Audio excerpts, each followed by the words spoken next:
안녕하십니까.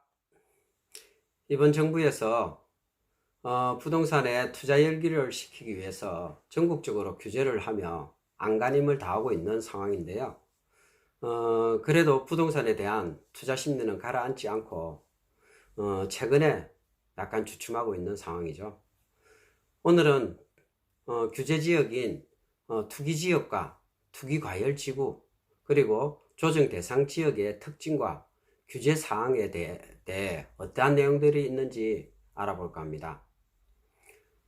투기 지역이란 주택 가격 및 토지의 가격이 급속히 상승하는 지역의 양도소득세를 기준시가가 아닌 실제 거래가액으로 부과하기 위해서 기획재정부 장관이 지정하는 지역으로서, 주택 투기 지역은 직전 1개월의 주택 매매 가격 상승률이 전국의 소비자 물가 상승률보다 30% 이상 높은 지역으로, 최근 2개월 동안의 평균 상승률이 전국 가격 상승률보다 30% 이상 높은 지역을 말하는데요.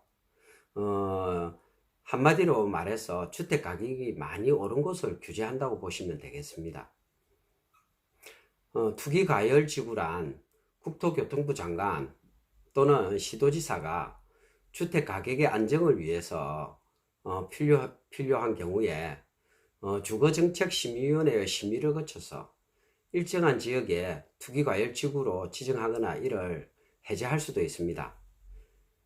직전월부터 소급해서 주택 공급이 있었던 2개월 동안에 해당 지역에서 공급되는 주택의 월 평균 청약 경쟁률이 모두 10대 1을 초과한 지역을 말하는데요.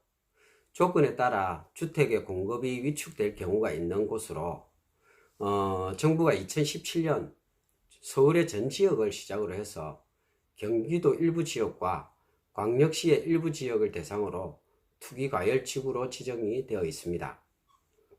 투기지역과 투기과열지구의 규제사항으로는 주상복합 아파트를 포함해서 시가 15억 원을 넘는 경우 주택을 구입하고자 할 때 담보대출과 임차인의 보증금 반환을 목적으로 하는 대출 모두가 금지가 되는데요.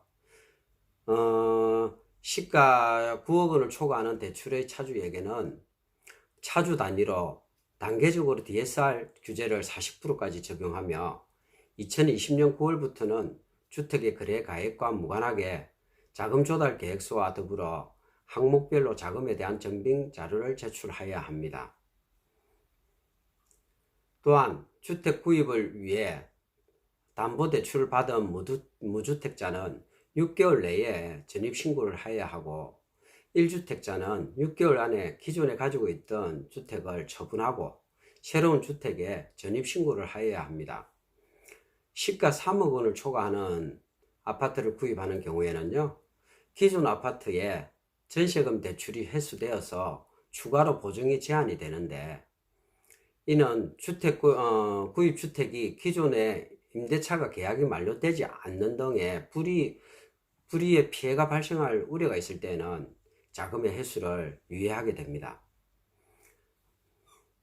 그럼 조정 대상 구역은요, 과열지역과 위축지역으로 국토부 장관이 국토교통부령으로 정하는 기준을 충족하는 지역을 주거정책심의위원회의 심의를 거쳐서 조정 대상 지역으로 지정을 할 수가 있습니다. 이는 정부가 주택 가격이나 아파트의 청약 경쟁률과 분양권 전매량 그리고 주택의 보급률 등을 산정했을 때 주택의 분양이 과열되었거나 그러한 과열될 우려가 있을 지역에 대해서, 그리고 반대로 위축되었거나 위축될 우려가 있는 지역에 대해 지정하게 됩니다. 조정 대상 지역의 규제 사항으로는 투기과열지구와 마찬가지로 자금 조달 계획서를 제출해야 하고, 무주택자의 경우 주택담보대출을 받는 경우에는 6개월 안에 전입신고를 해야 하고, 그리고 1주택자의 경우에는 6개월 안으로 기존 주택을 처분하고 새로운 주택에 전입신고까지 해야 합니다. 1세대 1주택자는 보유기간과 거주기간이 2년이 넘었을 경우에 9억 원까지는 비과세 혜택을 적용받으며 등록 임대주택 또한 거주 요건을 충족하게 되면 비과세 혜택을 받을 수가 있습니다. 그리고 한 가지 더 말씀드리면요. 2021년 양도분부터는 분양권이나 조합원 입주권도 주택수에 포함된다는 것 잊지 마시길 바랍니다. 이것으로 규제지역에 대한 내용과 규제사항에 대해 조금이나마 도움이 되시길 바라며 오늘 하루도 활기찬 하루 보내시길 바랍니다. 감사합니다.